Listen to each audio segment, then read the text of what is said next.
like to welcome everyone to our special meeting. I should wait till we're recording.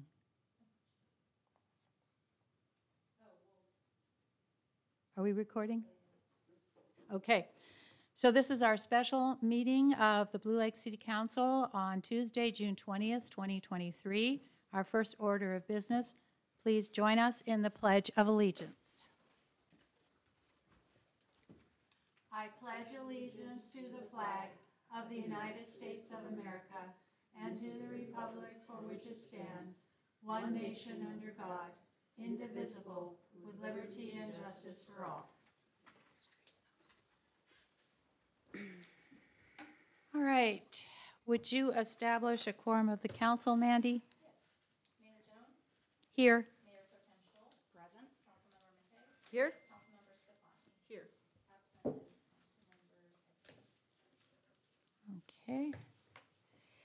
All right. And our second business tonight is the approval of the agenda. I'm going to start with council. Is there anyone on the council that would like to move anything around, change anything? I would like to move 5 and 6 above 4 so that our visitors from the sheriff's office don't have to hang around all day, or all through the meeting, I should say, to answer questions. What is the pleasure of the council? I'm not sure what those are exactly.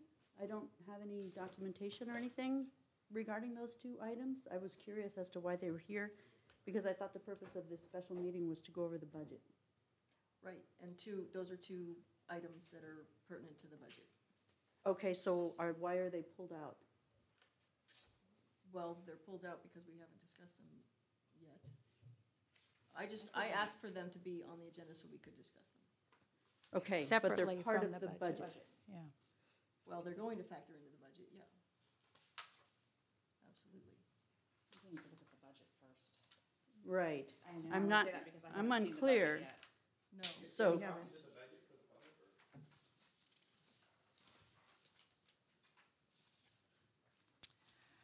All right, so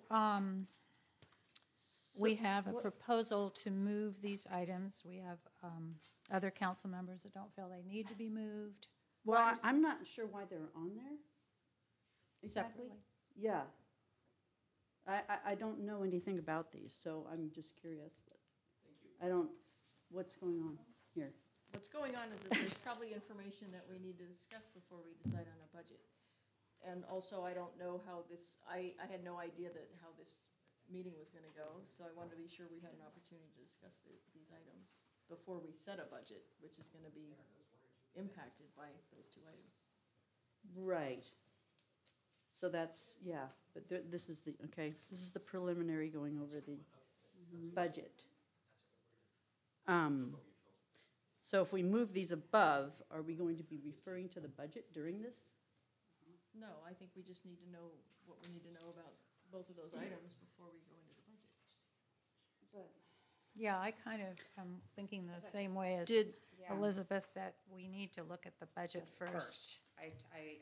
I'm To have a sorry better that the understanding of this. folks yeah, have to I'm wait, not but sure it is exactly something what these are needs to happen doing, and, first. yeah, I'm just unclear as to what this is about, so. I don't Well, think I we don't know how- haven't discussed this before, correct? Not that I'm aware of. Okay, just checking. Okay, before we make a decision on this, is there anyone from public that would like to weigh in on this item? I do. Mr. Sawatsky? Maybe I misunderstood, but it sounded like there's gonna be people who can answer your questions specifically on these two topics. And I don't know if there's anybody else that of similar topics, or at least one of them, that you're gonna have people asking questions. So if you're having a back and forth question, or somebody available to ask questions to, then it's customary to move them up in the process. And that's why these would be separately pulled if that's what's transpiring. Maybe I misunderstood what's happening. But that would be a normal process if you're having a presentation by someone on a specific topic to answer your questions, to not only have them available for comment, but also to move them up in the agenda.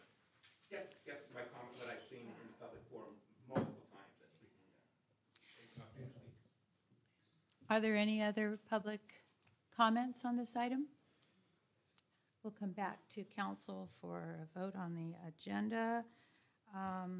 We need a motion and then a second to approve the agenda as delivered or to move things around.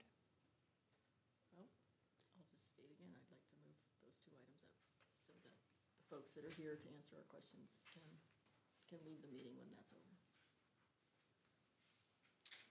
Is that in the form of a motion? That's a motion, yes, thank you. No second. Okay, so it looks like the motion is going to die with no second. So do we have another motion to approve the agenda as delivered? I make a motion to approve the agenda as is. Mandy, do I need to turn this on to speak for recording purposes? I make a motion to approve the agenda as is. Yeah, but Okay. then they can hear paper rustling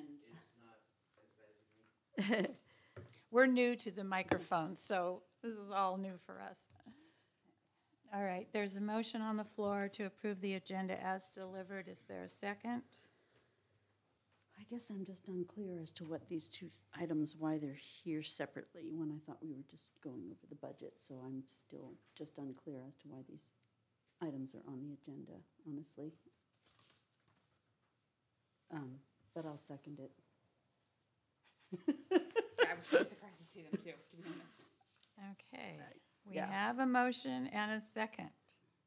Any further discussion from council? All those in favor say aye. Aye. Aye. Opposed? It passes unanimously. Item 3, public comment. The public is invited to present petitions, make announcements, or provide other information to the city council that is relevant to the scope of authority of the city of Blue Lake that is not on the agenda. The council may provide up to 15 minutes for this public input session. To assure that each individual presentation is heard, the council may uniformly impose time limitations of 3 minutes to each individual presentation. The public will be given the opportunity to address items that are on the agenda at the time the council takes up each specific agenda item. Is there anyone here for a non-agenda item? Mr. Sawetsky? Ken Sawatsky, thank you for my opportunity to speak. Some of us attended the Planning Commission meeting last night, and it was another discussion topic on, it was both on the housing element and on the Danco project in specific. Again, there was nothing there for us to really see a total package, and so your planner mentioned that it would be brought forward at some time down the future unknown. So we're kind of on that thing, and again, I'm having the same problem getting documents in a timely manner so that we can review the project to make comments at a meeting. Same as today, getting a budget right now you haven't seen. Anyway, that's a topic I can discuss under that topic specifically. I find that we seem to have an ongoing systemic problem in Blue Lake with certain agendas being brought forward. Public perception is we have a planner who's in the same company that's getting a whole bunch of engineering fees out of these projects. And in some ways, that's perceived by the public to be a conflict of interest. When you have a project that's being pushed so hard with an agenda by staff, and then, of course, the company is getting all the work from the project, or most of the work. There are a few outside studies. But the overall problem with this particular project is that nothing was ready to go. And apparently they've missed a deadline. Apparently the project cannot get the funding cycle from what we've heard. So it was a very interesting meeting. Highly recommend you folks take your time to review the fantastic audio-video presentation so you're up to speed on that. It's totally appropriate for you to do that on your own. And some people would say it's not appropriate for you to make major comments at a meeting or do so as you wish. But I highly recommend that you keep abreast of anything that's out there being recorded. It's your world, and I think you should have knowledge of everything that's going on there So you can make informed decisions. If you're not willing to do that, then I think maybe you should find some other job. Thank you. Come up to me and speak. Is there anyone else that would like to speak on a non-agenda item? John Bartholomew, Blue Lake resident, and I wanted to commend the city for addressing the mandated California housing requirements. All municipalities have to meet that in one way, shape, or form. And so I'm happy to see the city working towards that.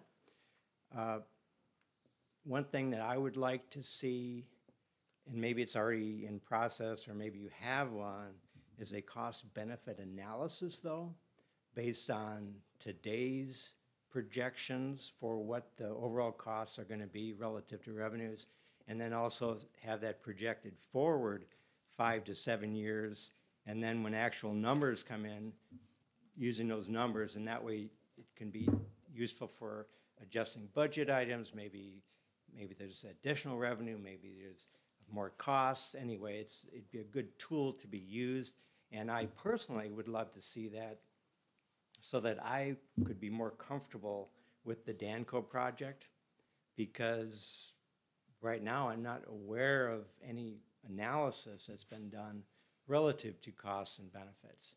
And I think the city's doing the right thing by getting ahead of the curve.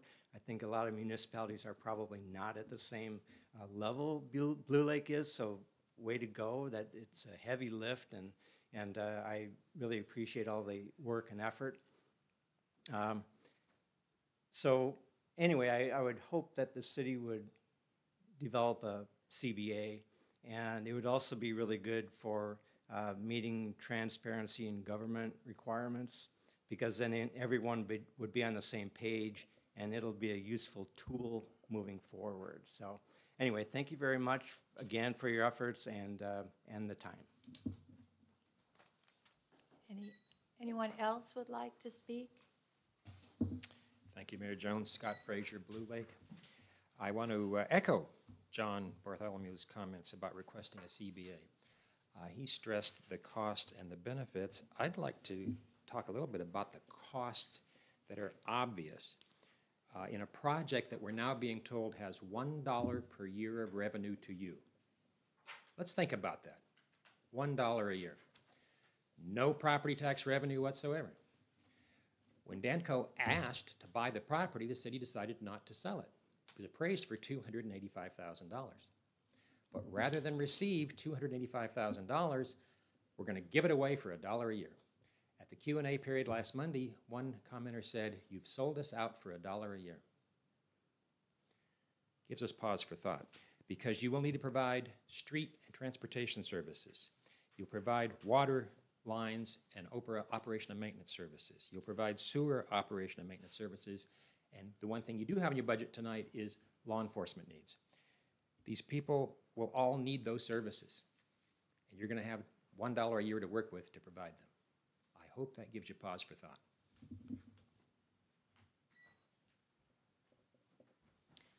Are there any other public comments on non-agenda items? Okay. We'll move on then to...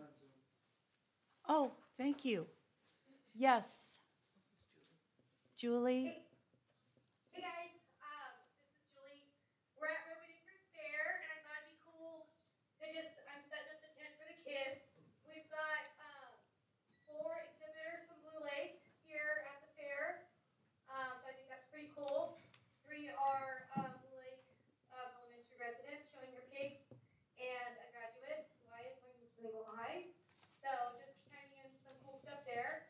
I just want to kind of follow through with Kent's comments on just having a thorough packet. Some things would be very, very helpful to just have clear communication and move on.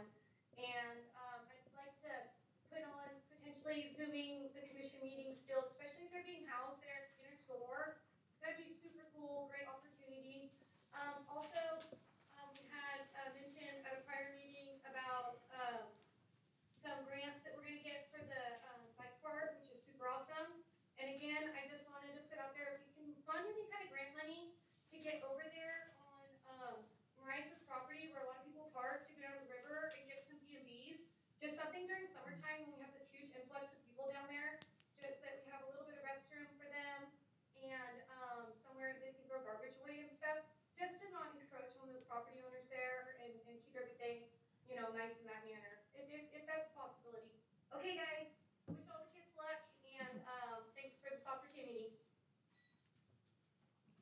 Thank you. Okay, I don't see any more hands. Are there any more in the audience on a non-agenda item? All right, we'll move on then to item 4, fiscal year 2023-2024 draft budget presentation discussion. And we have with us Scott, who will be presenting the budget for us. So jump right in. All right, well, thanks for having me. So at this point, the budget, the entire budget for the city is probably about 75% complete. And it will be done and go out in the agenda packet on Friday afternoon. Scott, Mike, please. Oh, yeah.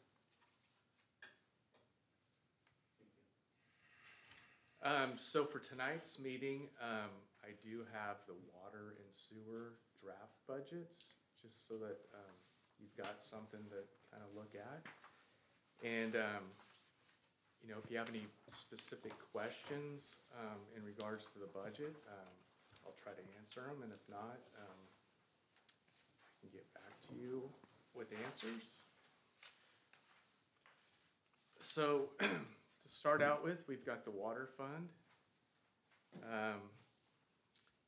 So basically, I guess I'll give you a little background. So we start out, we project the current fiscal year out, and then we look to determine if there's adjustments that need to be made for various reasons, inflation, wage increases, change in contractor pricing, that type of stuff.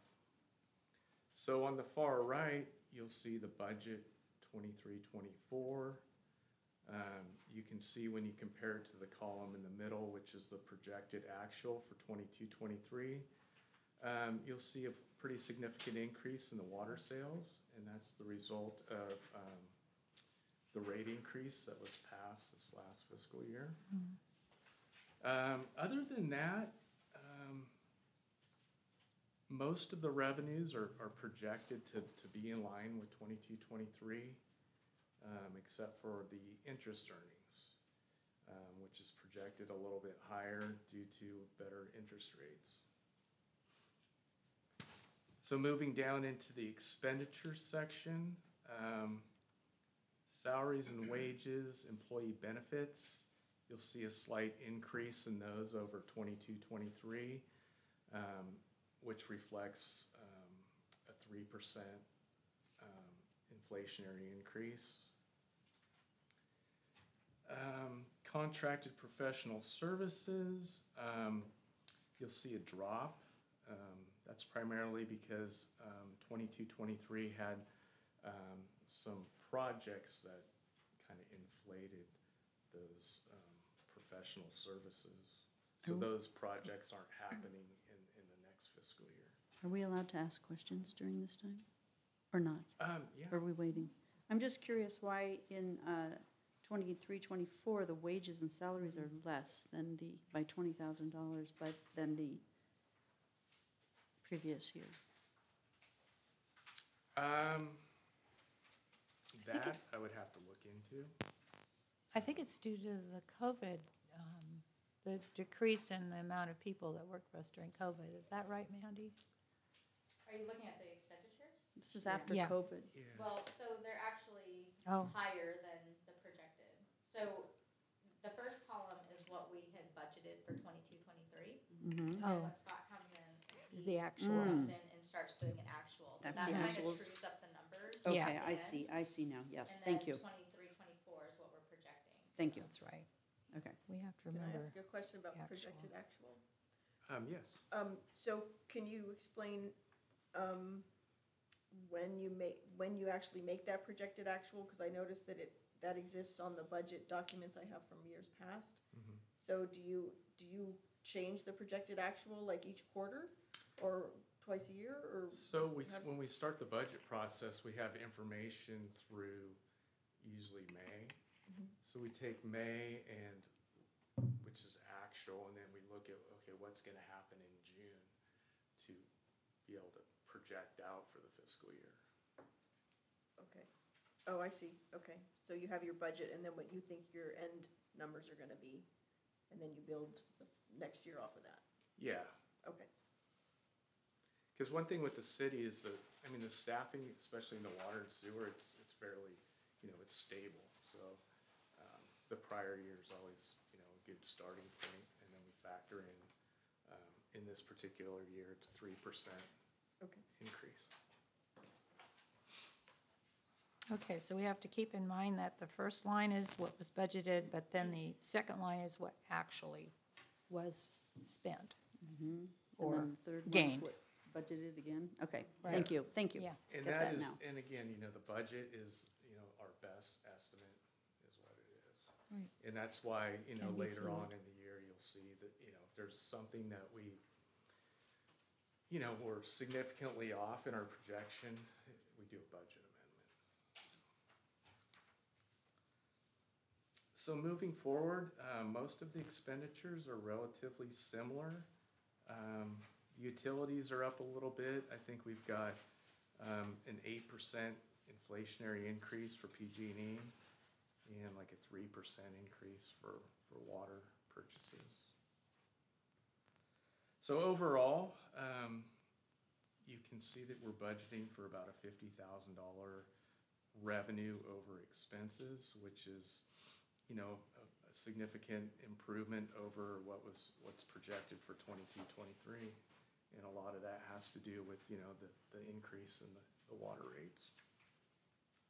Scott, can we just talk really quickly about the contracted professional services and why there's that big difference? Yeah. Just so Oh, thank council you. Yeah, I was wondering understands. why it was rebudgeted for the same amount after it Right, went so- over. Okay, thank you. So what we have several grants that are pending, and a lot of our projects are reimbursable. So, in this instance, we have some water projects that we've been funded through the state, but you have to incur the costs first, and then you get reimbursed once you receive your funding allocation. So the contracted professional services, that difference increase directly reflects the work that we had to do in preparation for the grant application. So that money will end up being reimbursed once those funds are released. Unfortunately, right now with the state, they're really super backlogged on releasing funds. They've had a lot of money come through with the infrastructure bill, and so a lot of us are sitting on projects that may have been approved 1 year, 2 year, potentially 3 years back that have not been awarded yet. So they are looking at ways to be able to streamline some of those awards. A lot of it was because of COVID. People were short-staffed, agencies were short-staffed.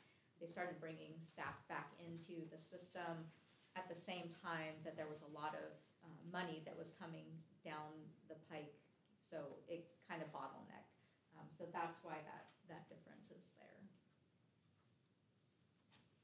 All right, so let's move on to the next page, which is the sewer fund budget.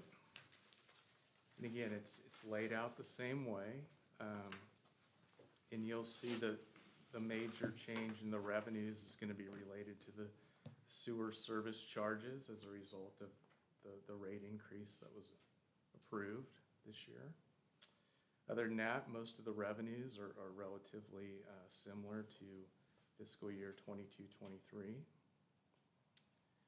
Moving into the expenditures, again, the salaries and wages, employee benefits, you'll see a little bit of an increase over 22-23 due to the projected 3% increase.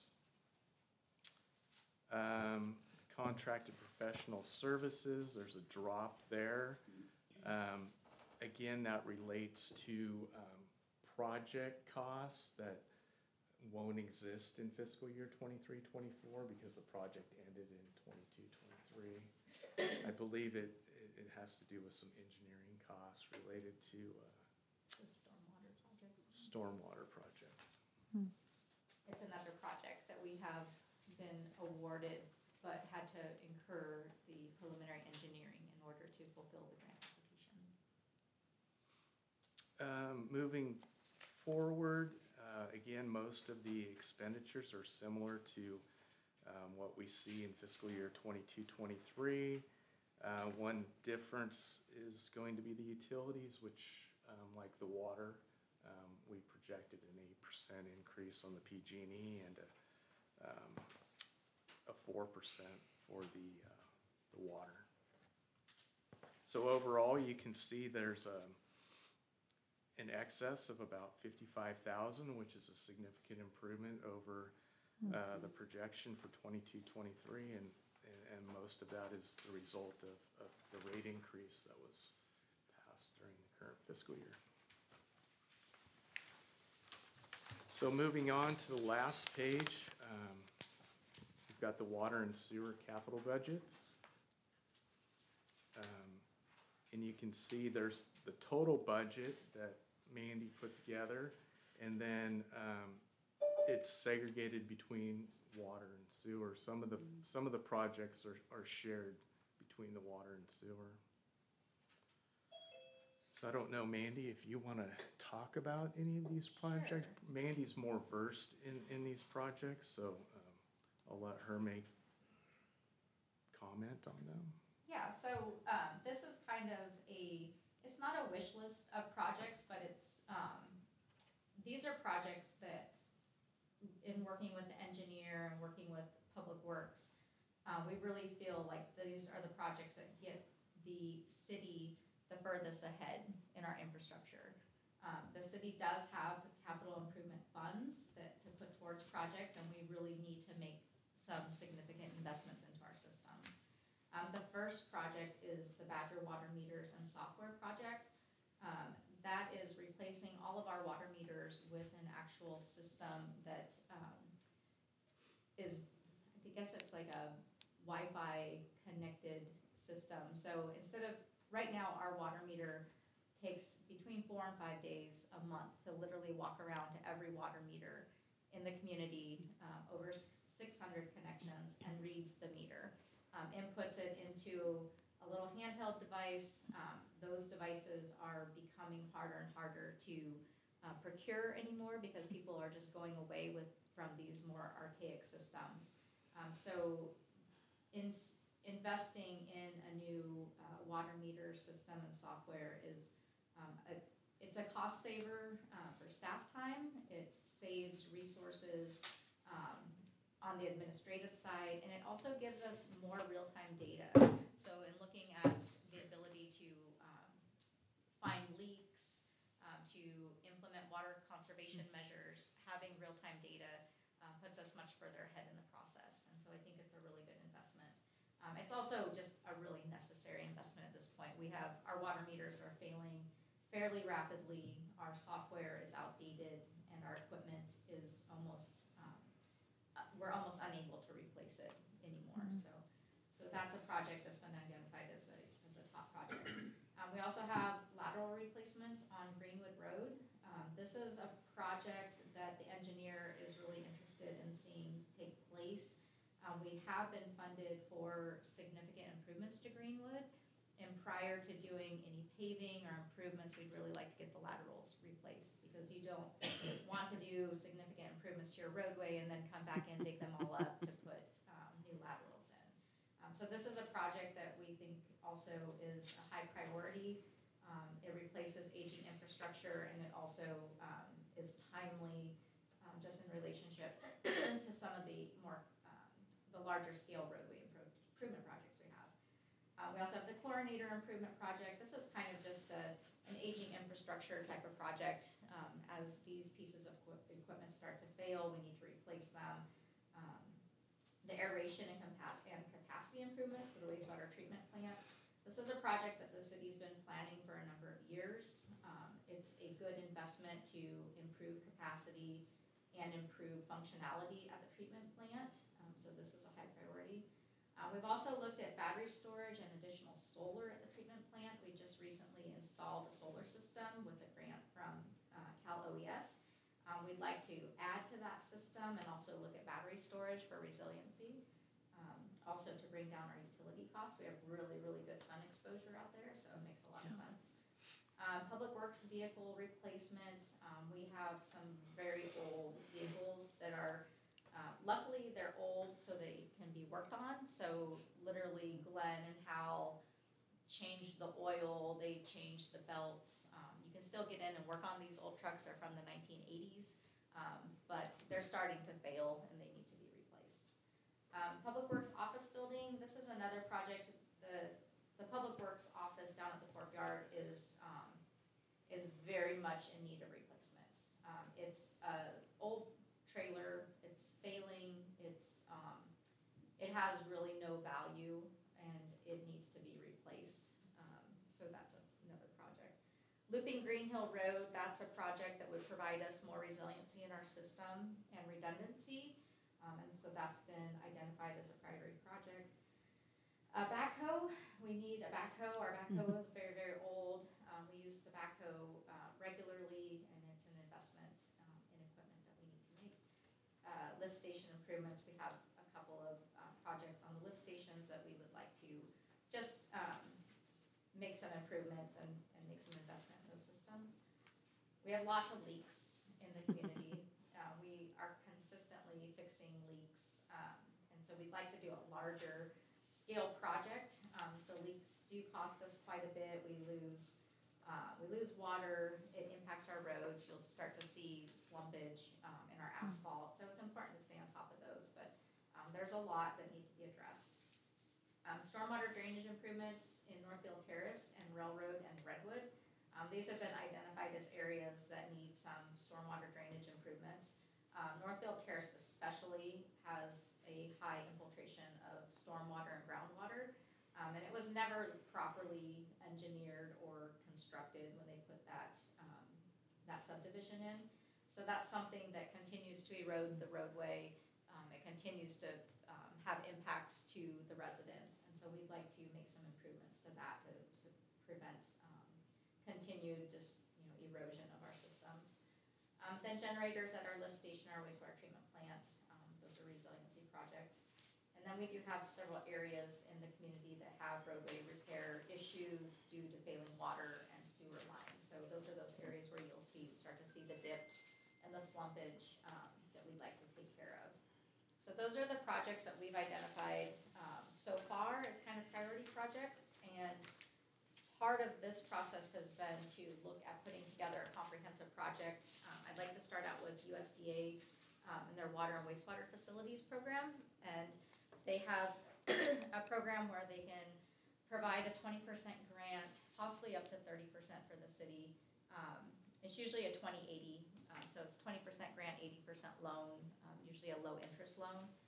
But the city does have significant capital reserves that could be put towards these projects. So in the event that the city wanted to draw some of those funds down, we could really leverage those funds to get some very significant improvements to our infrastructure, which would, a lot of these projects are, between 10 to 25, 30-year investments. So I think it's identified as a priority use of those funds. That's what those funds are for. We do need to spend those down, and so this will be something that we'll be looking at bringing back to council, but also bundling this for some applications here soon. Are these items, are they listed in any particular order? No, not necessarily. I mean, I kind of started out thinking in that way, but they all have a specific value that is I would say the Badger water meters, just for a small project, that's really critical because, like I said, right now we're having problems. Just our handheld reading devices are failing, and we literally cannot find anyone to supply us with those. So in order to get a new handheld, we may have to get a whole new hardware and software system, which could be tens of thousands of dollars. And so why spend tens of thousands when you really need to change out the whole system? So it's something that we've identified as kind of a top list item. But like I said, they all have significant value.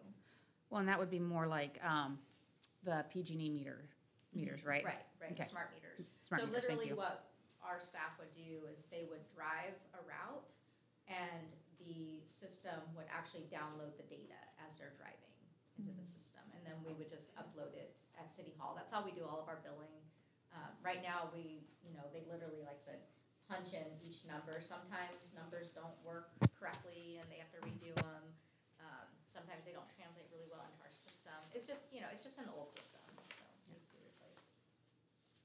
So with the grants that you're going after, will these have to be specifically itemized, or can you bundle some of these so that when you ask for the amount of the 2080 grant, Yeah, that you can find the some idea with commonality? Yeah, the idea with this list is to put together a comprehensive project. So, talking with our representative from USDA, we work with USDA quite frequently. We've gotten And grants from them Reef before. has been really good. He's our local rep. And he said, we've got a lot of money in water and wastewater. And, if you can put together more of a package project, Oh, those are things that we really like, to work on because they have so much value. And so in talking with Reef, we've already kind of started to pull together the application. There are some preliminary engineering thresholds that we need to meet, but we have a lot of our data is readily available, and our systems are not overly complicated. So they're pretty straightforward. I think these are pretty straightforward projects, and like I said, these projects bring a lot of life and a lot of value to the systems. So are you saying you want to do them all this year? I would like to put them all in as one project. I don't know how it would translate. Some of them are purchases, so that's easy. Some of them are more repair maintenance projects, so those are pretty easy to get into the system. And some of them could possibly be bundled together under one contract. So we would have to just kind of piece them together and see what the best process is for putting those together as a project. And you're saying that it's gonna cost the city 20% of existing funds, So- and the grants would be 80%? So, no, No. it's 20% grant, 80% loan. Loan. USDA gives a low interest loan. I think right now it's like at 3%. It's been down in the 1% range for years. But you can also pay, what we would be doing is paying down with our capital funds. So the end result could be that the 80% could be paid for by the city's capital reserves. Or we pay 60% of it and take out a 40% loan or something. So we just have to play with the numbers and see where they fall out and see what makes the most sense for our budget. But we are sitting on a pretty significant amount of capital reserve funds that are specifically for reinvestment into the system. And so we really do need to spend those funds. That's what those funds were generated for. And so this is a great way to leverage those funds to get further along in our project list. And what are the balances of those funds right now? I think this wastewater 1.4. Yeah, wastewater's probably about 1.4 million. And the water reserves, are very minimal. I think there's a couple 100,000 maybe if the project increases capacity, but just regular capital reserve funds, it's minimal. Okay. And then we have the connection fee fund, I think is at 300,000? I thought it was about 2, but, Or is it? I mean, we can look at it and let her know. So we would be spending some of this, leveraging the rest to get a loan, to do all these projects. I would hope that we could leverage to get multiple grants. I would not be focusing just on USDA for this. I would be packaging this and I would be focusing on USDA and then seeing what other funds are available to pick up the difference. So there's state water funds, there's a whole host of funds that could be co-packaged with an application. Our goal is to spend the least amount of city money as possible. It's always to get as much grant revenue as possible for our projects. Having matching funds goes a long ways in making us very competitive. So it's just a balance of, what funds are out there and what makes the most sense to leverage our dollars.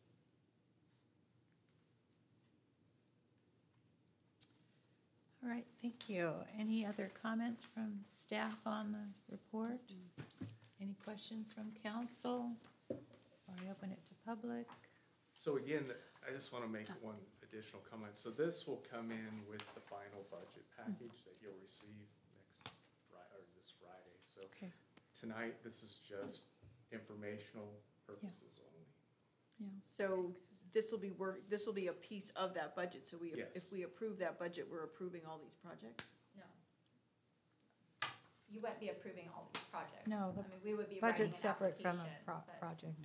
this So how is does that come back to the council later? Usually, usually through the process of adopting your budget, you're also tasking myself with bringing projects forward to meet the needs of the city. So my job is to look for grant funding, write grants, bring in funding to support the city's needs, which is infrastructure, programs, other types of development. So Okay. if I am coming forward with a project requesting the use of specific funds, then I come back to council and present that and request the use of those funds. So when we say yes to the budget, we're saying yes, go look for grants, but we're not saying yes, spend the money. We're saying look for the grants and come back and discuss what you find. It depends on how you would be adopting a capital improvement plan. I mean, we have a CIP that was adopted as part of our water and wastewater rate study. That's already been adopted by council, and these projects are all outlined in that. So you've already given me basically the marching orders to go out and seek funding to make those improvements. I can't spend the city's dollars without authorization through a process. So if there was a grant that I wanted to go for, I would develop a budget. If I'm asking to leverage city resources and funds, I'd bring that to you for authorization. And then if we were awarded, we'd bring it back to accept that and to authorize me to move a project forward.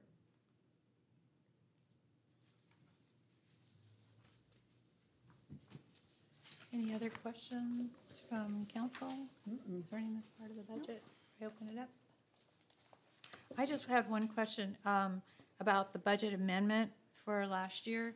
Are we going to vote on that? It's not really agendized, but is that why was that included? No, that's just for informational purposes. Okay. Just so you have some exposure to it, you can digest it, and then again, Yeah. that will come with the final, or the packet that comes out on Friday. Okay, so that'll be voted on then at our Yeah. regular meeting. Okay, good, thank you. And if you have specific questions about the budget or the process, Scott is here to answer those questions. He's also going to be working at the office the next few days. So if you wanted to come in, if you start going through, there's not a lot of information. I mean, you'll have more exposure through the amendment. If you have specific questions too, he can make time available to talk with you. But on the next meeting, you'll get a draft budget for consideration of adoption that will have all the funds and all the departments identified. So are we going over this? Is it on the agenda? Or? Yeah, so Yeah, this okay, is just I didn't know. review Yeah. and discussion. Okay. But you're not voting on anything. No, Yeah, no, this is- it would be nice to go over it Yeah. with Did we somebody. do public comment? Yeah, I Two was different- gonna, are we moving on? Because I was going to first open it up to Um, the public. Well, isn't this still the That's same part of- thing? This is part of it. We're still on Discussion, 4. yeah. There's Okay. 2 parts, right? To 4? Okay. What document are we referring to now? We have it. City of Blue Lake Budget Amendment Number 1, fiscal year 22-23, draft informational only. So the way this document's laid out is you've got the original budget for fiscal year 22-23. You've got the budget amendment to arrive at the amended budget for 22-23. Over on the far right, you've got some information that let you know why that budget amendment is being proposed. So in the general fund, under tax revenues, overall, there's about a $14,000 increase related to some prior year taxes that were received in 22-23 that weren't originally budgeted for.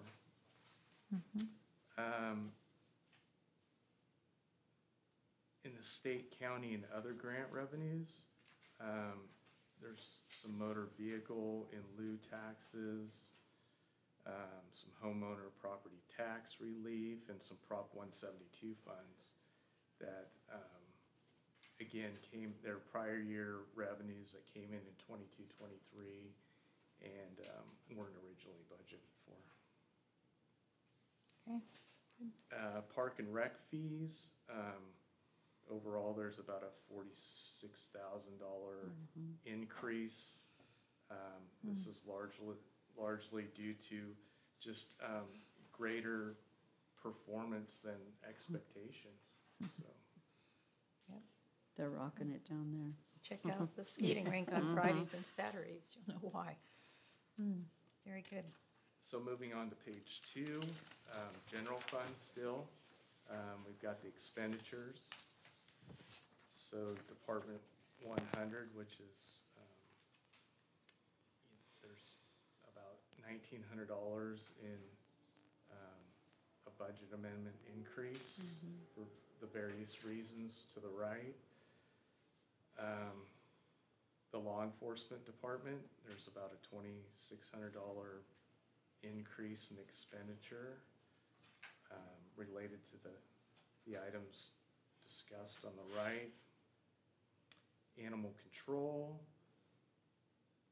$400 increase. The park facilities department, we're looking at about a $17,000 increase. And as we go through this, if there's anything, like that you have a specific question on, please stop me. Thank you for the addendums on the site. Yeah, I It really think clarifies it. Yeah, Rather exactly. than having That's to why I ask what didn't this really is want to for. go through each one because it's pretty self-explanatory.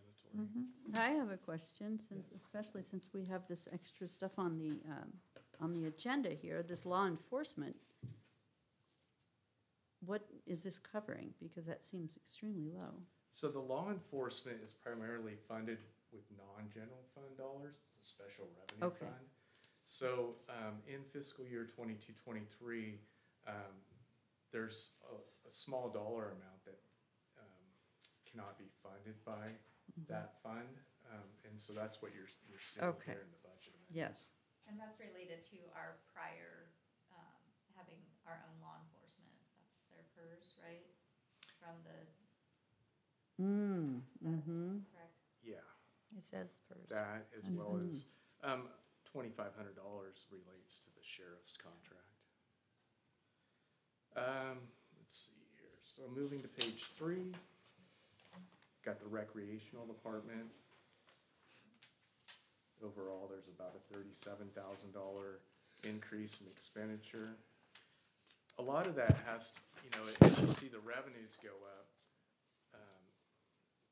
the salaries and wages in carrying out the programs have went up. So that there's kind of a direct correlation there.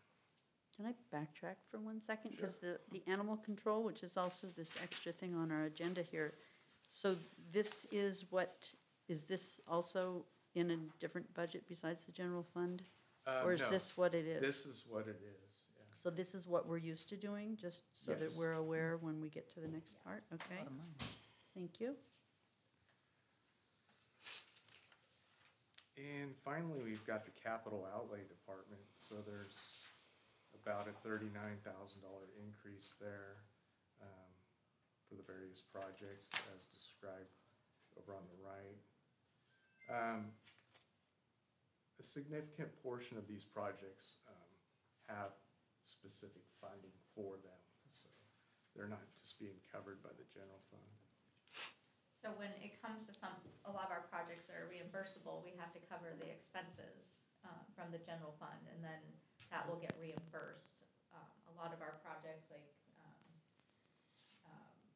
the horse arena improvements, we have funding through our insurance company to cover safety improvements of facilities. So we'll use those funding allocations to put like new chips in the park for the playgrounds, to improve the footing at the arena. Anything that can improve safety and functionality But we have to spend it first and then we'll get those reimbursed. So the sidewalk tiles for the ADA improvements. So we have a grant through HCOG for, I think it's $14,000. So basically HCOG is paying for the equipment and the material, and then we're paying for the labor. So then we have the match. So those expenses, they come in through the general fund, but then they'll get reimbursed once those grants are completed. All right, so overall, the impact of the budget amendments on the general fund is gonna result in an excess of about $39,000. Are you on 4? Are It's you- page 3, Oh, Page you're 3. still on 3. Okay, I Um, see. Yeah, the very bottom. Yeah, I Excess see of the it. capital outlay. yeah, excess deficit. So for each of these funds, there will be that excess at the bottom that kind of lets you know the overall impact on that particular fund. So moving to page 4.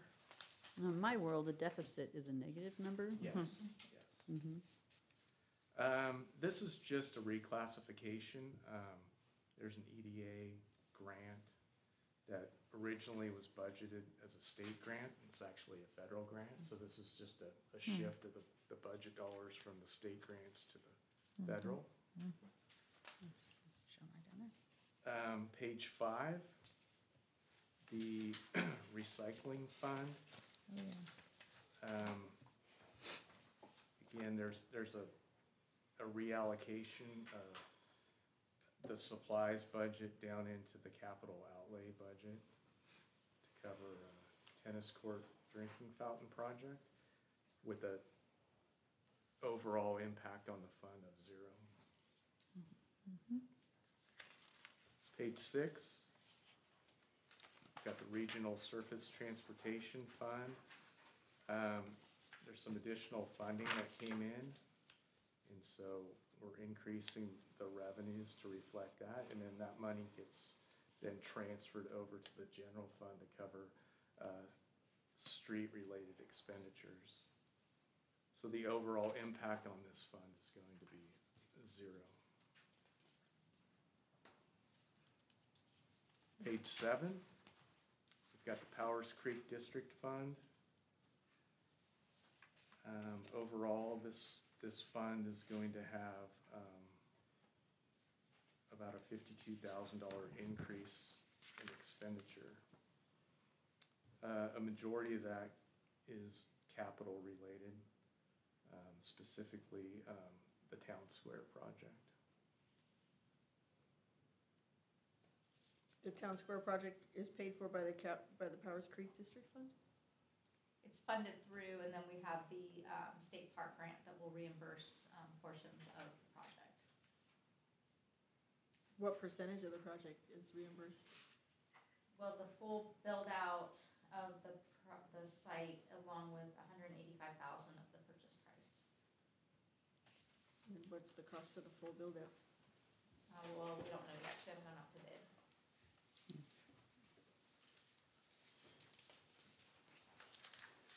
All right, moving to page 8. Got the CDBG non-program income fund. There's gonna be a slight increase in transfers in coming from Fund 42. What is Fund 42? CDBG is the Community Development Block Grant. Right. Yeah. But what does Fund 42 mean? So if you flip to page 9, Oh, we're getting there. Okay, got it. we've got the CDBG Program Income Holding Fund. Got it. So this fund took in a little bit more in loan revenue than was projected. And the costs were a little bit lower than expected, so we're gonna be able to transfer over to Fund 38, about $5,000 more. When property is sold in Blue Lake, if there's been a loan out on it through the Community Development Block Grant, then that money comes to Blue Lake, and there's a lot of dingling going on here. So if there's been property that's been sold in Blue Lake, then they pay off their loan, and then they pay this loan, so that's how we get money into this account, which is And really if exciting. If it's low, if the loan payoff in a fiscal year is less than a certain threshold, the money becomes defederalized and it goes into the city's loan program fund, which is 38, is where 42 is actually a federal program. So if the loan payoff is large enough, it stays federal. But if it's small enough, it gets moved over to the city's loan program fund. So in Okay. this particular year, it's under the threshold, so it's able to move over to the city's loan program fund. And tell me again what the threshold was? I believe it's 35,000. Okay.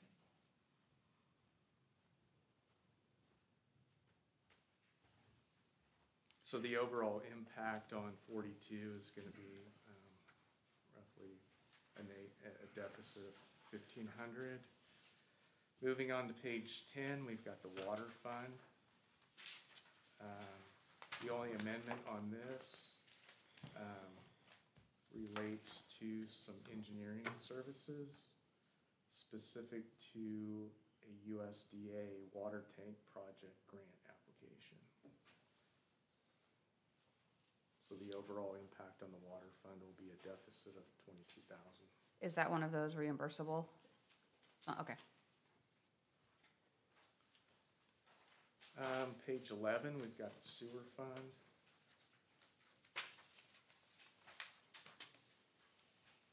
So revenues are going to increase by about 50,000, expenditures by about 42 for an excess of about 8,000. The primary drive of this is there's a stormwater analysis project that is funded by the State Water Resources Control Board. So that that's what the additional 50,000 in revenue relates to. And then the contracted professional services are engineering service costs that relate to that project. So overall, we have a deficit of 118,000, correct? That is the budget.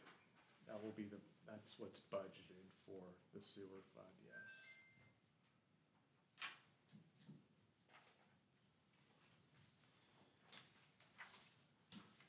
And that's operations, not capital reserves?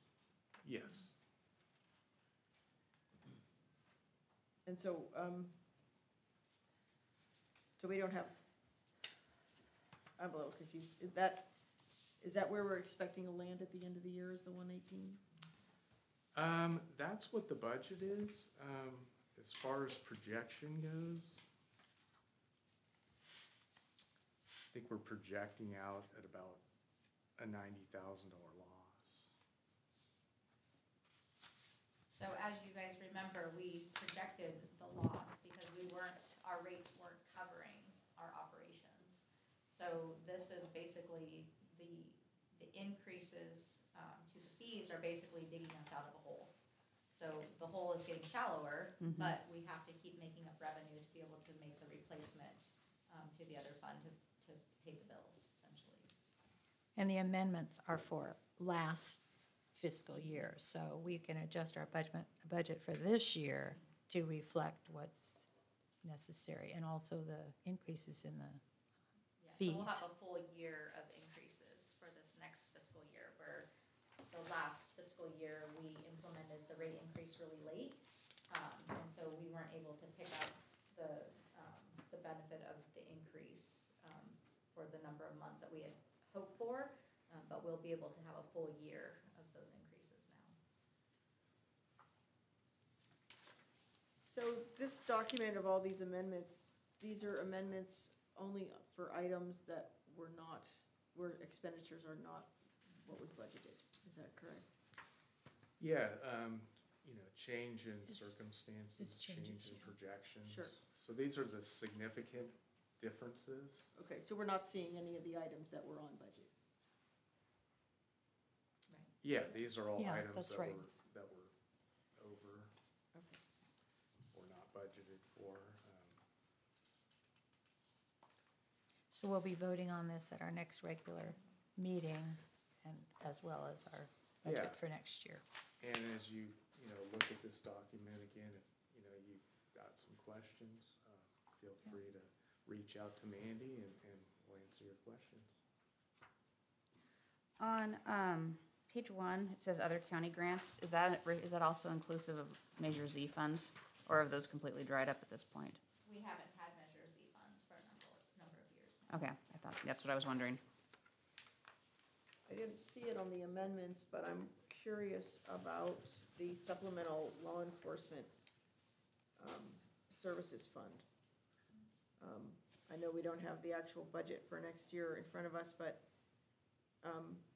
can you tell us something more about those funds, and are we expecting to receive those next year? Yeah, those funds are fairly consistent from year to year. I don't know, I'd estimate you'll probably receive about $150,000 Okay. of the supplemental law enforcement funds for next fiscal year. And I saw an explanation of that fund somewhere that says that it's to be spent on public safety, so it can be spent on law enforcement, and I imagine other things.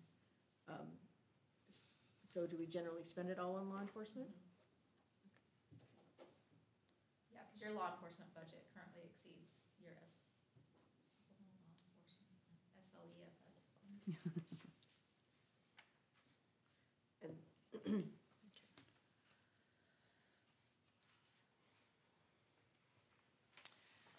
All right, any other questions or comments? Again, Scott is available for us to get a hold of this week and. will when you we be get the final available budget. Monday so we can meet with you if we want to go over the actual budget that we see on Friday? Yeah.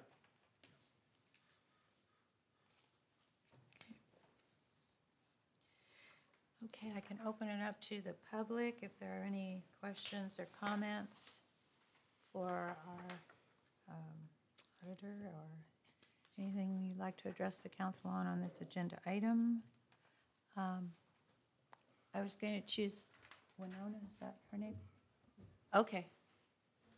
Go for it. All right. So my question is, we're gonna see a total budget on next Friday, then it won't just be the general fund budget. So we will have the total budget, which will include the sheriff's budget, and that's why, to do the budgeting, I don't know if you have accurate information from the sheriff's department, what the increase would be for the continuing services we have. And I think that was why this was on the agenda, maybe, so that you would have those numbers. Maybe you already have them. I don't know if you have a contract with the sheriff, so you can estimate those out in animal control. I'm pleased to see that you're spending very little of our money out of the general fund for sheriffs. It's apparently covered by everything else. And so, but if you're having a $50,000 or $30,000 or $20,000 increase, you need to know that now, so that you can budget that accurately. So I'm looking forward, also when you bring this information, will there be a complete balance sheet attached to this so that we can equate the budget to the assets within the city? In other words, we need our assets and liabilities to basically do the budgeting process. So that's something I think is just about necessary. I did want to make comment. I'm not aware of any municipality or county that didn't 3 weeks ago have a budget packet before them. I attended the supervisors meetings. They had multiple ones, and the full budget was presented at the time. It's very difficult for anybody to digest a budget and understand, and then to do follow-up questions, such as with the sheriff's department. If you have a last-minute thing, we're also curious as far as some funding goes and what funds are in certain accounts. My understanding is there should be $15,000 in the Danco project account for expenditures, and we want to know and be able to track all those things. And it's going to take a balance sheet for us to be able to see where the assets and liabilities are as far as committed funds that are committed to certain purposes and things. So that's part of the process. Look forward to seeing that. Again, such short notice on this makes it very difficult. My nephew might not have time. He was a major forensic accountant who did forensic accounting for municipalities and state and agencies and things. He may not have time to look at that, but some of those times it's nice to have perspectives from people like that. It's about the most important thing you do is our budget, and to see it come down to one meeting and either you approve it or else the Annie Mary Days doesn't happen because we have no budget to move forward. I don't know if you have a leeway or whatever, but this is very disturbing to have last minute things come before you without having any prior meetings like everybody else does. They give me an opportunity to speak. Thank you. I just had a question, for clarification. It was the, what, was it the Powers Creek Restoration Fund that went to help buy the $140,000 of the town square? That was which fund was, or which? Yeah, it's the Powers Creek That Fund. $600,000 that was received for restoration. Is that the same one, or am I getting confused? Powers Creek, the big $600,000 that was recently received for Powers Creek. No, that's different. Okay, that's what I was wondering. And just for clarification, the Annie and Mary Day is run by the Blue Lake Chamber of Commerce, not run by the city, and that's always kind of a confusion there, but the Blue Lake Chamber actually pays the city for use of the park facilities for Annie and Mary Day. It is a Chamber of Commerce function, not a city function. Yes, Jean Lynch and then Mike. Thank you. Is there a projection for the sewer line replacement in the city? I know that that's, we haven't done that in quite a while. Is that part of the budget? Is that the lateral? I think that's in The our. sewer lateral that- That's on in our Greenwood, wish was list that at the part of it, end. or? Are you guys going back and forth with questions and answers, or do you want to go through? Oh, public okay. comment? Go through Okay. public comment first. Yes, thank We'll you. go through have to the do it comment right. first. Excuse me. Let's do. Mike, you were next. Scott Frazier, Blue Lake. Oh, sorry. I think I heard a question from the council, but I didn't hear the answer. So I'm going to ask my own question about page 7, Powers Creek District Fund, Fund 36. And I want to start by agreeing with Elizabeth's comment that in my world, deficit means negative, so we're in a negative balance. So first, how is it that the Powers Creek District Fund pays for the Town Square project? One question. Secondly, what is the anticipated state of California Parks grant revenue that's expected? And is it then clear that we're expending a negative $282,128?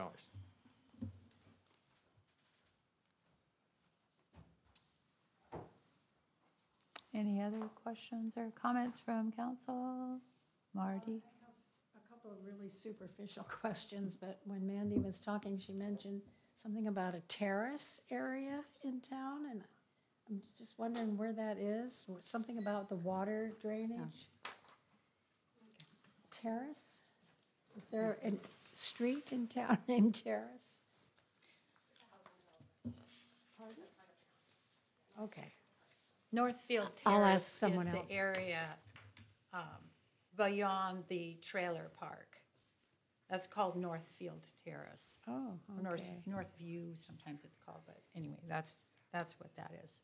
Okay, the other thing was, where are the solar panels? Where is that located?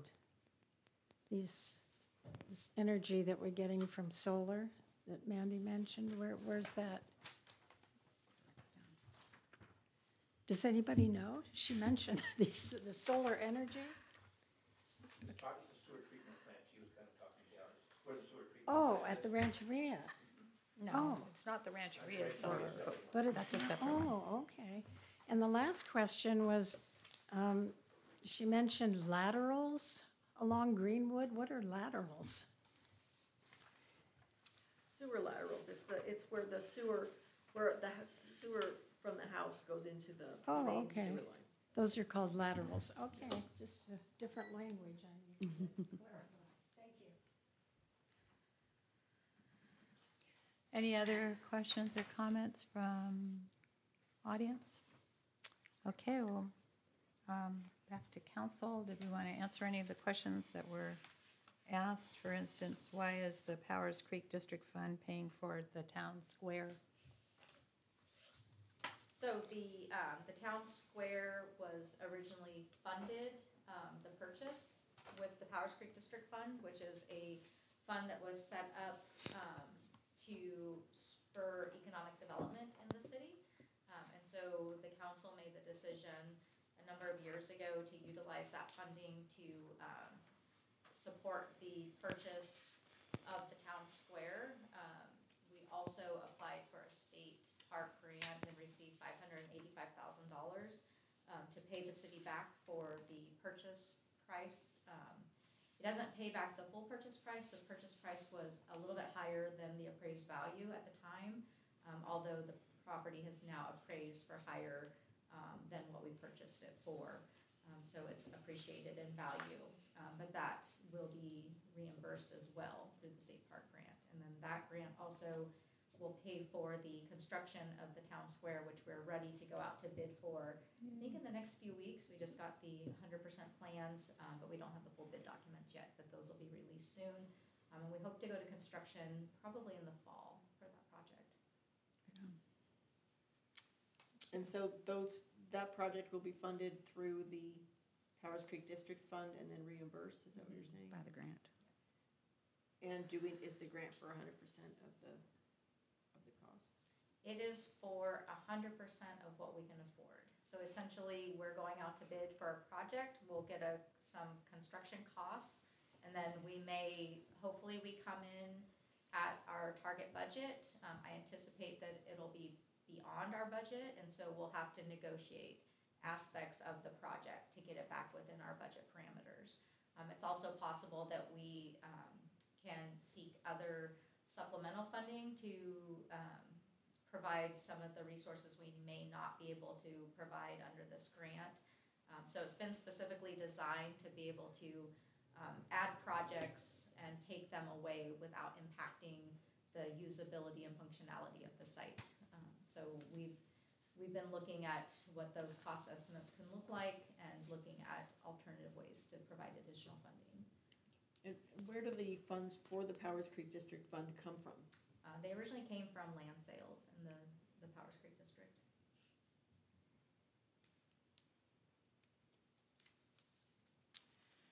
Any other questions or comments from our council as we move There on? was a question about the sewer line replacement, and that's the lateral. It was Yeah, from so we're Jane. looking at a bunch of different projects to replace wastewater lines. There are definitely areas in town that have newer systems and areas that have older systems.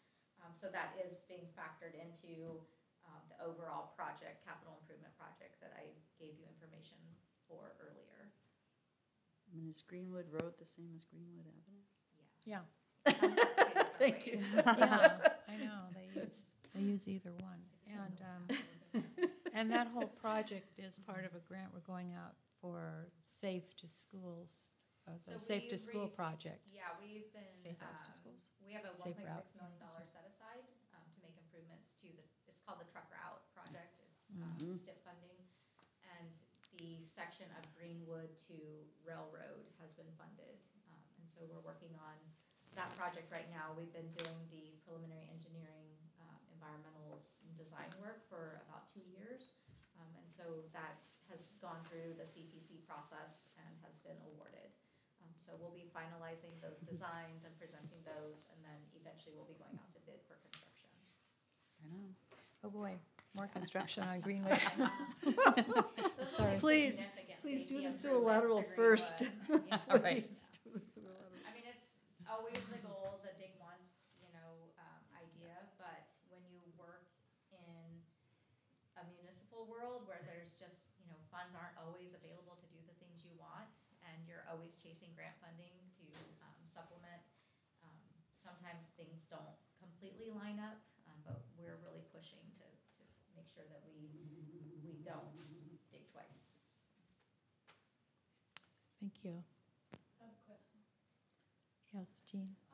On the lateral work, the alley behind my house, the lateral comes in, I'm on Greenwood, the lateral comes in the alley, so that'll affect that alley through there?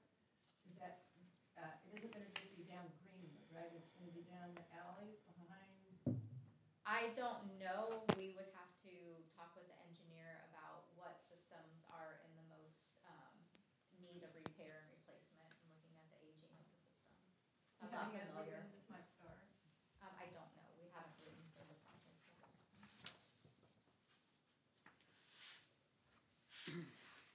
Okay, we will move on then to item 5, Humboldt County Sheriff Law Enforcement Contract Discussion.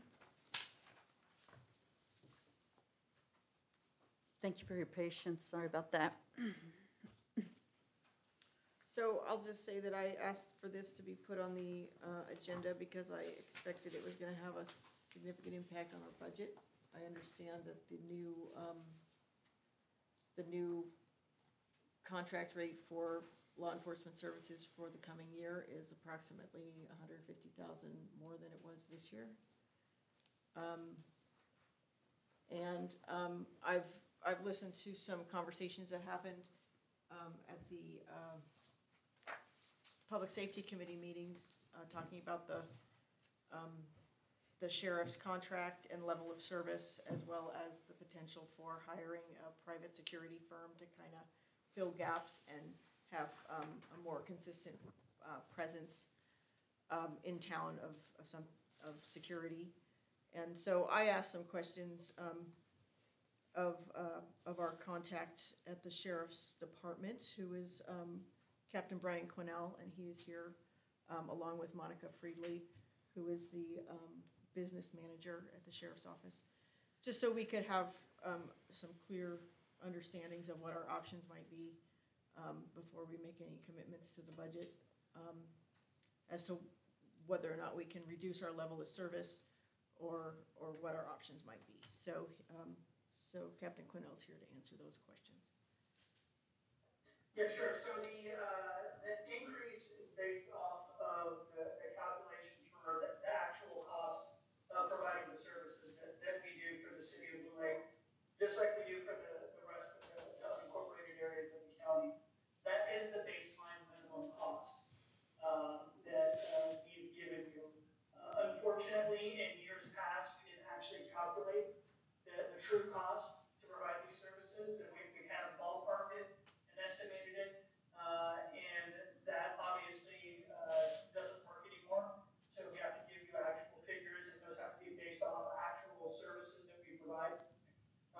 The calculations are based off the population. The 2020 census versus which is about 1.64% of the county overall population, which equates to $261.30 per resident per year for the law enforcement services that we provide. Those law enforcement services are comprehensive. I know at times we had dedicated staff assigned to the city of Blue Lake at a much cheaper price, but like I said, those costs were not reflective of the actual cost to provide the services that we were providing at the time. I will tell you this, that the city of Blue Lake receives the same level of service that the rest of the county does. I know because I occasionally field complaints from the citizenry that it's not the level of service that everybody wants. And I recognize that, but at this point, that is just where we're at when it comes to the actual cost to provide these services. What are the services you provide to the city of Blue Lake? We provide all law enforcement services for the city of Blue Lake, up to including traffic control, 911 response. The support services that come with that. If there's a major crime, you're going to get our major crimes division. You're going to get our forensic specialists who have all of the training to collect evidence and the DNA and fingerprinting and that kind of thing. Abandoned vehicles, our community services officers are responsible for those. And you get the command staff, the supervisory oversight, and just general law enforcement. You call 911, we're going to be your response.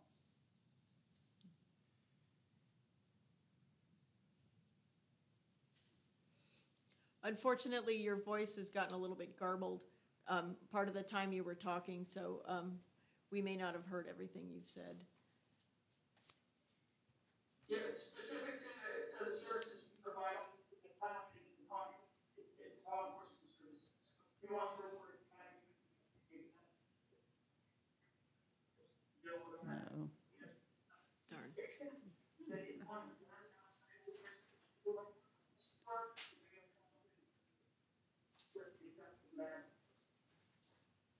I'm sorry, sir, but we cannot hear you. If you turn off your video, or we turn off some kind of thing here. Are we hearing it twice here? There it is. Yeah, so far. Excellent. So the services that we provide are the same services we provide to the rest of the unincorporated area of the county as far as law enforcement services are related. So obviously we respond to progress crime, we respond to criminal investigation, we respond to basically any call for service that requires a law enforcement response. That's what we do. Bring in enforcement state statutes, bring up, do traffic controls, law enforcement, get all of our major calls. Specialized services that we provide for the area, the county, homicide, child abuse investigations, narcotics enforcement. We have community services operators who handle vehicles and treatment. Yeah, so like I said, we handle, we respond to calls inside the city of Blue Lake, just like we do the rest of the unincorporated area of the county. You're still pretty garbled. I have your phone number here on the bottom of this email. Would you like me to call you so you can speak into the microphone directly? Sure. Okay.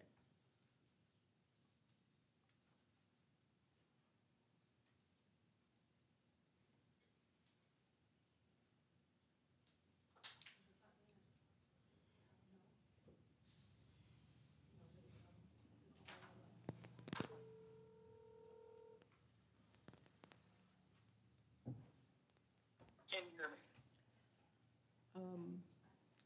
Try that again. Can you hear me? I can. Is that okay? Yeah, I got it on my end. We got you on the recording anyway. So go ahead. All right, so I don't know how many more times or how much of that you guys have covered. If there was a specific question regarding the type of law enforcement services we provide, I'd be happy to answer that.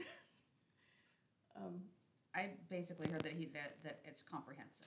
It's everything from, Yes, we did hear that it's comprehensive, that it's detective services, it's major crimes, it's random patrols, and 911 response. Yes. Okay. Are there specific times when you're out here in Blue Lake, or are you purposely keeping that fluid so that people don't know when you're here? It is 100% fluid. However, we will respond to specific requests to be inside the city for a specific event, or if we know of certain times where crime has increased, we will definitely schedule. They're called scheduled incidents. We put those in the computer. They automatically populate on the deputy's in-car computer and tell them to go and patrol a specific area. We've done that several times for spots inside the city of Blue Lake. Thank you.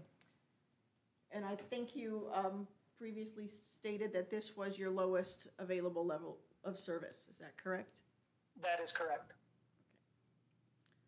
So I've heard that it's 150 more than last year. What was it last year? 185? So They sent us a 335? letter saying that our costs will go up to 315. 315.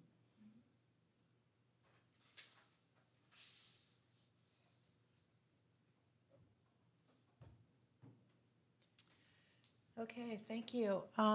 Any other questions for law enforcement? I don't think so right now. Maybe we have some community questions. Okay, I'll open it up to public. Are there any questions from the public? So Yes. just to clarify, if we don't pay the 315, we would have no 911 response out here? The question is, if we don't accept this proposal, would there be any 911 response from law enforcement? Yes, we would continue to respond where we're public safety. We have a duty to respond. We don't have a duty to investigate. So basically what happens is we'll show up, we'll render the scene safe, and then if a crime has occurred, whoever you decide to contract with would have to be responsible for that investigation. Are you gonna remain here for our next agenda item? Because Yes. it's somewhat related. Okay, that's good. Thank you. Yeah. Jean? Is that amount designated officers in town? It's just patrol?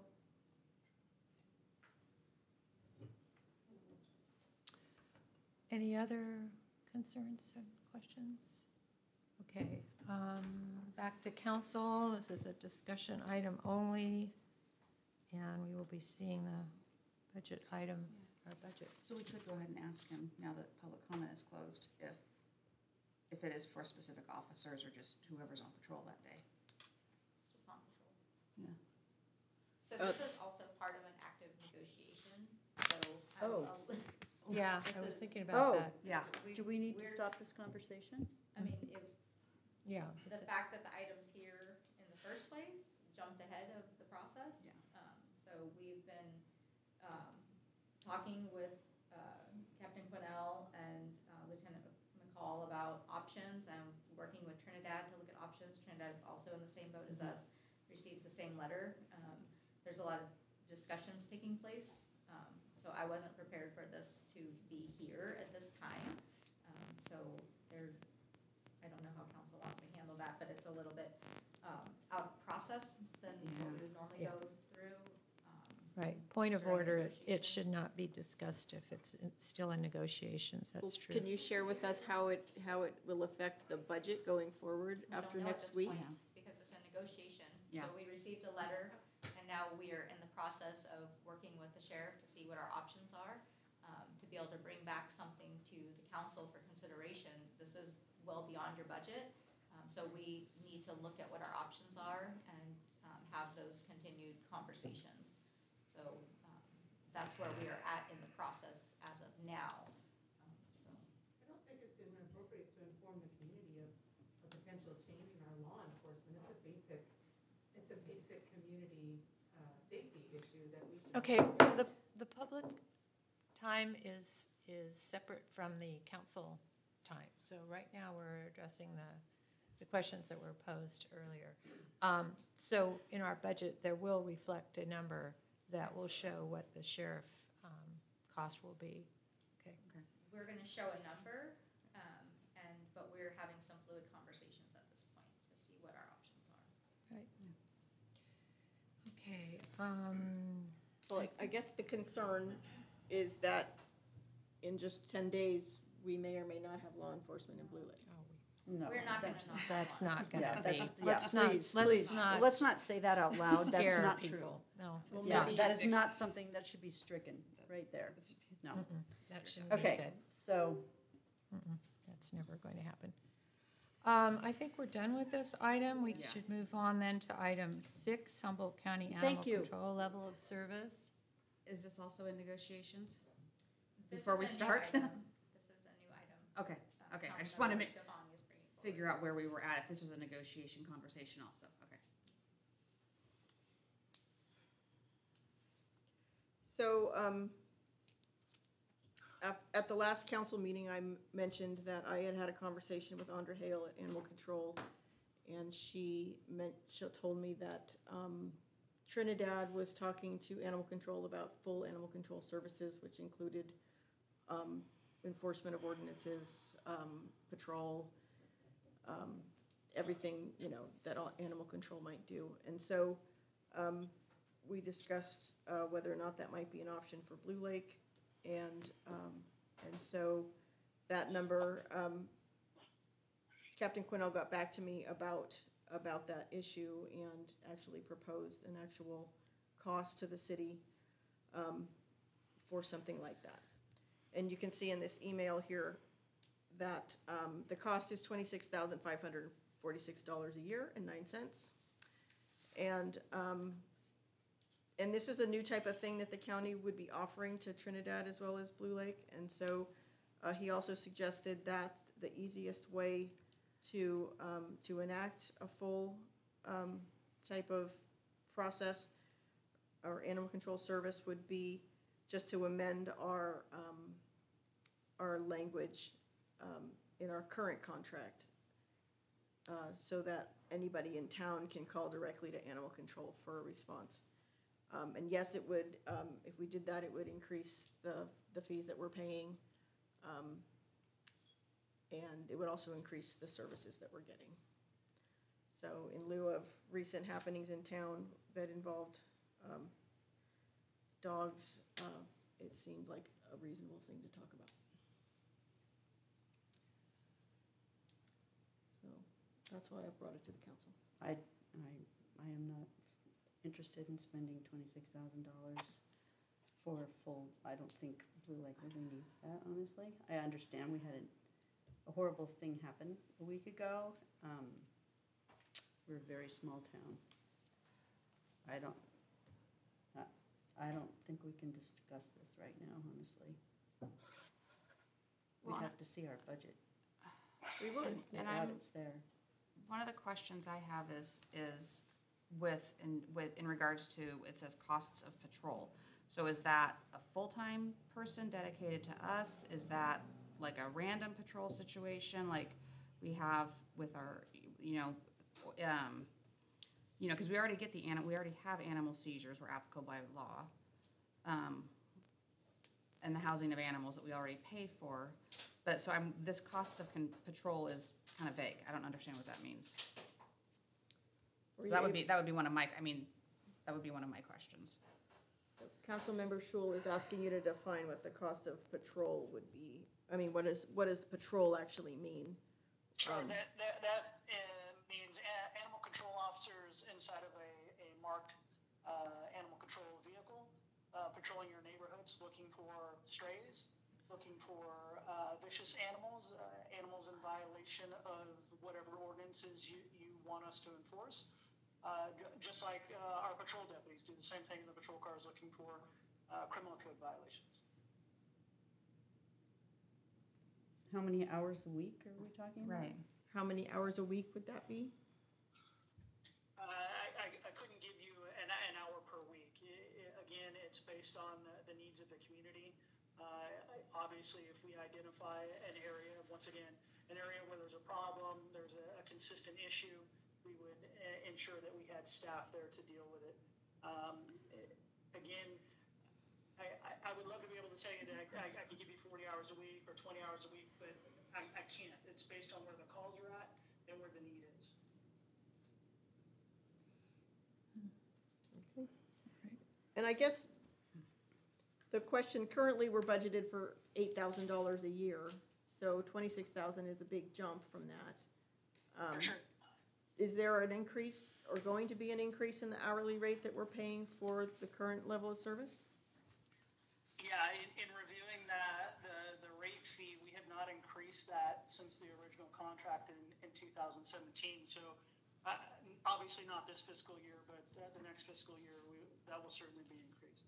Okay. And I'm just curious, you mentioned that all these different services are included in the annual contract of $26,000. Do we currently use things like vicious dog hearings and things like that? I mean, I guess we're going to be possibly using something like that, but is that something that the city uses very frequently? I do not have those numbers in front of me. I don't think you guys do use them that often, to be honest with you. I don't think it's a yearly thing, maybe every other year. But again, it's there for if you do need it. Okay, thank you. Any more questions? Any questions from council on this issue? Okay, I'm going to open it up to the public. At this point, the public will ask some questions. We will gather the information and then we will decide which questions need to be answered. Yes, Scott. Scott Frazier, Blue Lake. I agree with Elizabeth McKay that $26,000 is a lot of money, but I'd like to put this in a context that you decide whether you want all of your citizens carrying baseball bats, golf clubs, other tools to defend themselves. Yesterday, I went down toward the post office on my bicycle, and Mayor Jones, I'm glad to see yours here. It's a great thing to have. However, 2 dogs came from my blind side, caused me to feel a need to get off my bicycle and use it as a shield. One of the 2 dogs circled behind me, which is an aggressive move, and I was able to get out there without having an incident. However, I called Craig Zuck, Humboldt County Sheriff's Office Animal Control Officer today to make a report and describe the 2 dogs, because after our recent attack in town, I feel we in Trinidad do have some unfortunate things in common. So you either need to have citizens prepared to take care of themselves with whatever means they think is appropriate, or you need to have animal control. But more importantly, I think anyone who's concerned about that attack we had on the streets of Blue Lake should make their opinion known to Humboldt County Sheriff's Office so that they do not release this dog that is currently in custody like they did the Ted Pease dog attack dog. That dog vanished before the aggressive dog hearing was concluded. So it's important that we take the time to make good records and that we make sure that these dogs and dog owners are understanding their civil liability. Thank you for your consideration. Thank you. Mr. Sawatsky?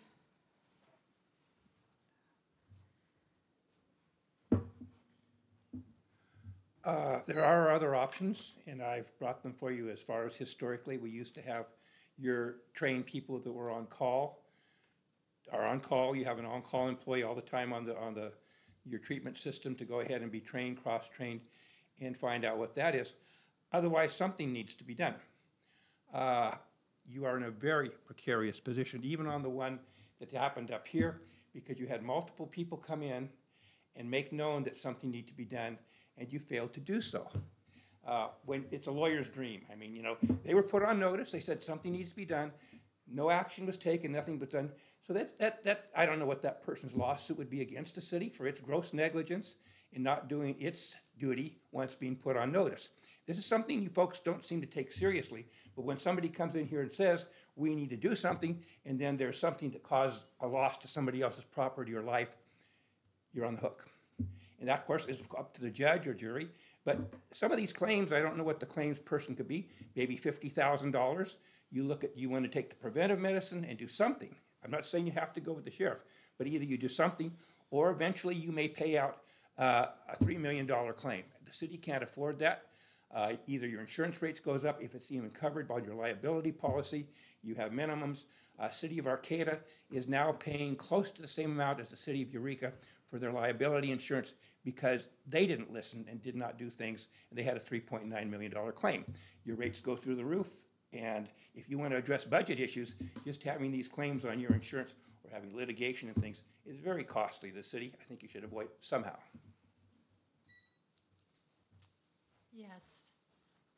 Would you tell us your name, please? Hi, my name is Erica Dykehouse.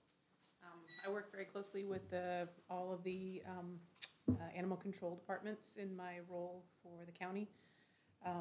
The average cost of treatment for an animal bite is $20,000 just for the rabies series of injections. That doesn't include any other treatments related to the bite itself.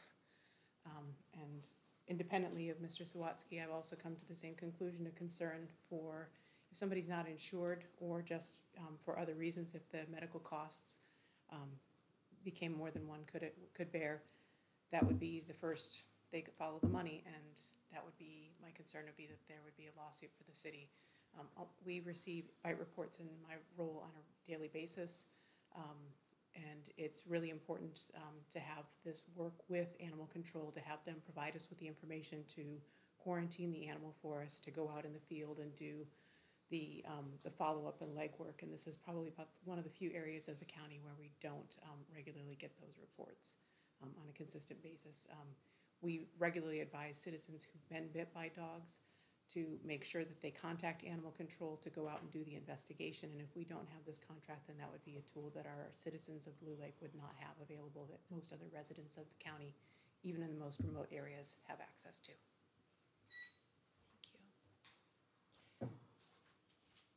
Any other comments from the audience? Okay, back to council.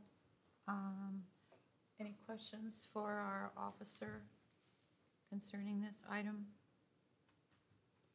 Well, I didn't really hear any questions from the public there.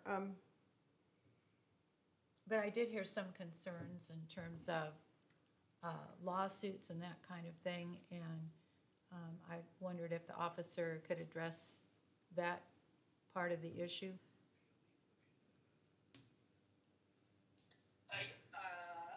As far as what? As far as lawsuits when people are bitten by dogs and that kind of thing. Oh, sure, yeah, that happens quite frequently. There's obviously usually a civil lawsuit between whomever was injured and then the owner of the dog. I believe somebody from the public had talked about some type of litigation against the municipality or even the county, depending on where it occurred, based on some type of negligence. That does happen. Okay, thank you. All right.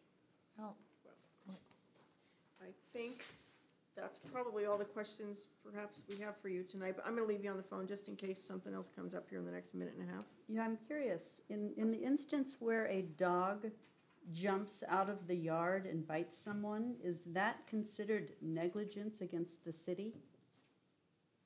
Were you able to hear that? I did hear that. I'm not an attorney. Yes, I practice law and I fair enough. so Neither am I. can tell you that. Certainly, it would seem to me that there's a lot of factors that go involved into that. Whether or not the city was aware, whether or not the fence was built to an appropriate height, like I said, there's a myriad of things that go into that. Obviously, there would be some type of potential civil litigation against the dog owner from the person who was injured. Mm-hmm. and in the case of the Ted Peace incident in Trinidad, that was considered a dog-on-dog attack because what happened was Mr. Peace got in between two dogs. So it really technically wasn't a dog on a human attack, is what I understand from talking to Mr. Peace about that. I don't know if that's relevant, is it?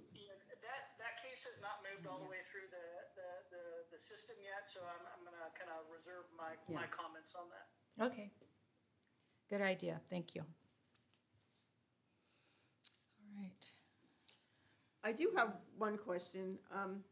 If the city wanted to do something somewhere in the middle of where we are now and the full service contract, is there anything that you could suggest?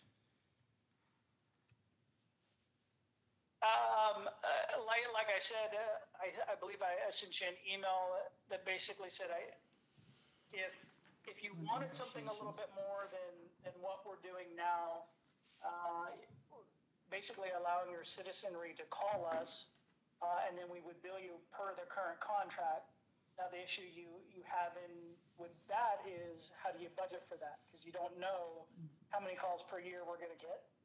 You don't know how much time those investigations are going to take. So it becomes a budgetary nightmare for you somewhere down the line.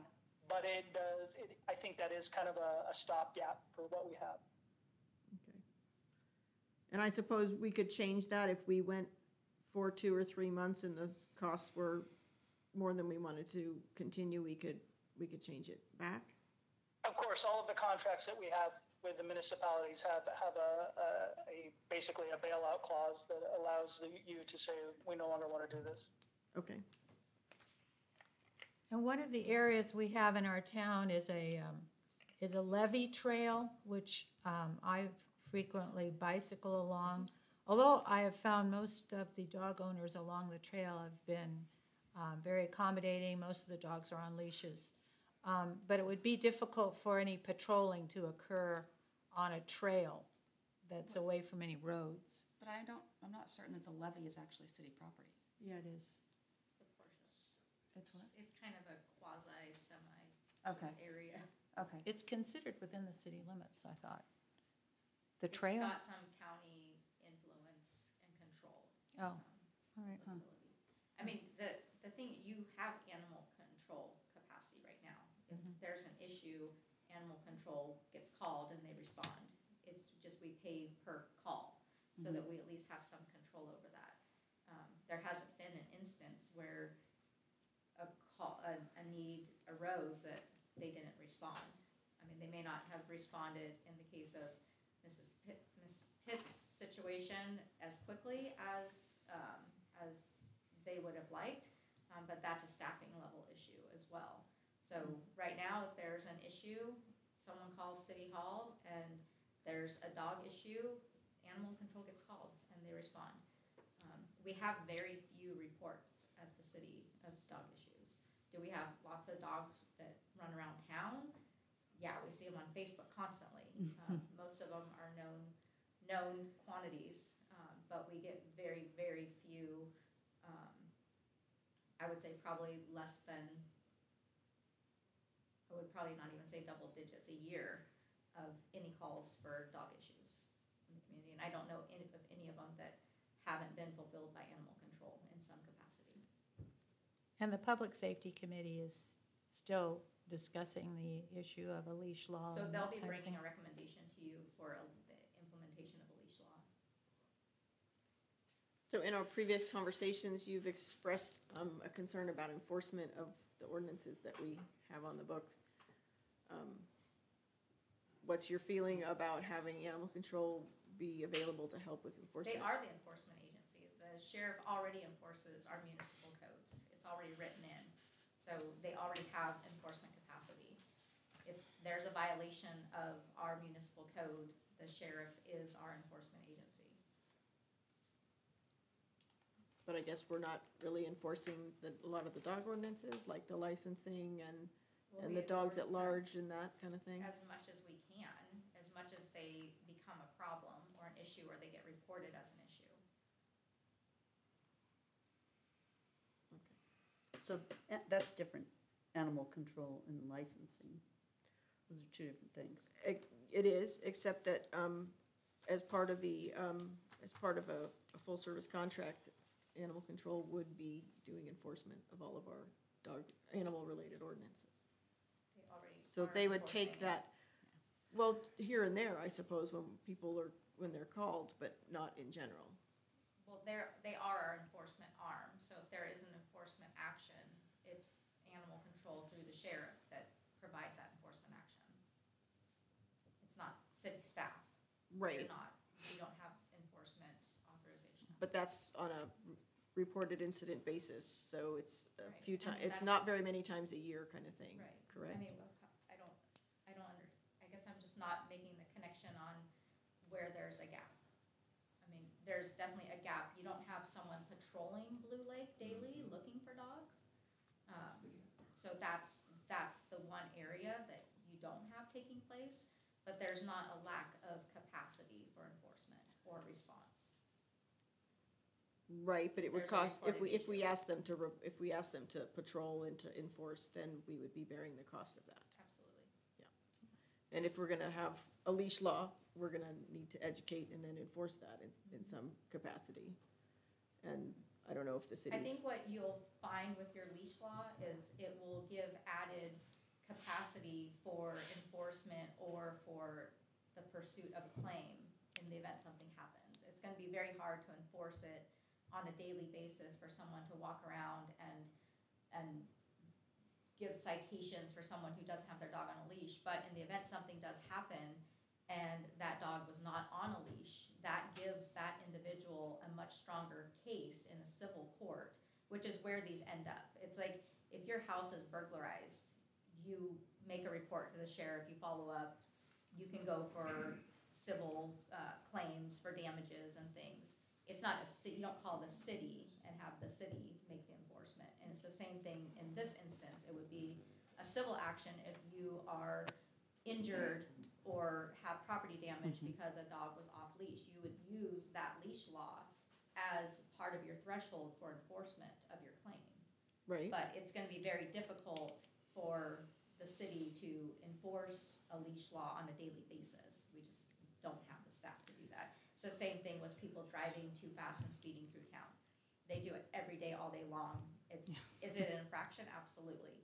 Do we have the capacity to monitor it and enforce it? Absolutely not. Does the sheriff have the capacity? They have the legal authority, but because of limited staffing, they don't have necessarily the capacity to enforce it at the level we'd like them to. And you'll be in the same boat with the dog issue. But in the event that something happens, then you have the legal threshold established. Okay, well, that's a discussion for another time, I guess, as we're getting, Thank you. that is another agenda item from our Public Safety Commission. Okay, if there are no other questions for our officer, thank you for joining us, sir. And we appreciate it, and it seemed to work out with the phone here, so we might have to do that in the future. But thank you for your time. Thank you. Okay, good night. Good night. Okay, if there are no more questions or comments on item 6, we'll move on to council correspondence. I don't know, I mean, you received this, but this was a handout, Right, so I don't have any other correspondence. okay, so we'll move on to reports of council and staff. I'll go around the room. Are you prepared to report on a meeting that you attended? I don't think I have a meeting to report about. I did want to just say that we're working on a vaccine event that could happen on the 30th, which I know is just coming right up, but it's been pretty hard to get a vet that can do it. And there is a vet that is not licensed in California, and so she's able to practice on federal land, and our local federal land is the Rancheria, and the Rancheria has worked with her before. And so it's Dr. Peavy, and she would like to do the vaccine and microchipping clinic in conjunction with other services that she offers, and do a spay-neuter, like do a vaccine clinic in the morning and a spay-neuter clinic in the afternoon. And so we're working on making that happen on Friday, the 30th of June. And the vaccine portion of that would happen in the morning. And so possibly if there's a staff person available, we can have somebody there to do dog licensing. And I should be able to wrap that up at the end of this week, if we can make that work. So that's what I know at the moment. Right on. Excellent. It's very good. Okay, There would be a cost, but it's subsidized, so it's pretty low. does it include cats? It would include cats. I'm just curious. I'm not a dog person, okay? I don't have a cat right now either, but I did. Okay, I attended a Humboldt Waste Management Authority meeting on June 8th. And Meredith Matthews was made the chair, and I am now the vice chair of that organization. So that goes along with me being the vice chair of Humboldt County Association of Governments. And we talked about, we approved awarding a group called the WSP USA Inc. We're not sure what that WSP stands for, to monitor the Cummings Road landfill. Because right now we're having our waste shipped out, but there's still the landfill, and it's needs to be monitored for safety. And there was some discussion about the Little Hoover Commission, which is something that's coming about because a lot of cities are having trouble with Senate Bill 1383, which is the composting of food waste. And so there may be a commission looking into how that can be waived for some cities. And then I attended the Blue Lake School graduation last weekend, or week, the 14th. 20 eighth graders graduated from Blue Lake School, 5 girls and 15 boys. And then on the 15th, I attended the Indianola Underpass groundbreaking, which is to begin and probably go on for another year and a half, expected to be completed in 2025. And I think that's, oh, and the HCOG meeting, the Humboldt County Association of Governments meeting was canceled, which was supposed to occur that afternoon, but it was canceled. So I think that's all I have. I just have a chamber meeting that happened last week. So there was kind of some concerns with the chamber hosting bingo on the night that they did because there were quite a few other events happening. However, there was about 50-ish people in attendance, which was fantastic. They made, after they donated money back to the Grange, they made over $500, the chamber did, so they felt pleased about that. Treasurer's report showed that membership dues are up from the same time last year, so that was also a positive piece of information. And the rest of the meeting was really geared towards Annie and Mary Day. So looking at like bands and the insurance and making sure that output has been taken care of for that.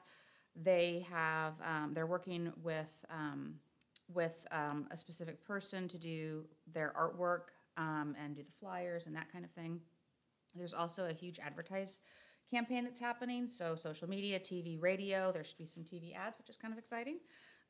They announced the Grand Marshals for Annie and Mary, and it's Jennifer and Terry Kramer this year.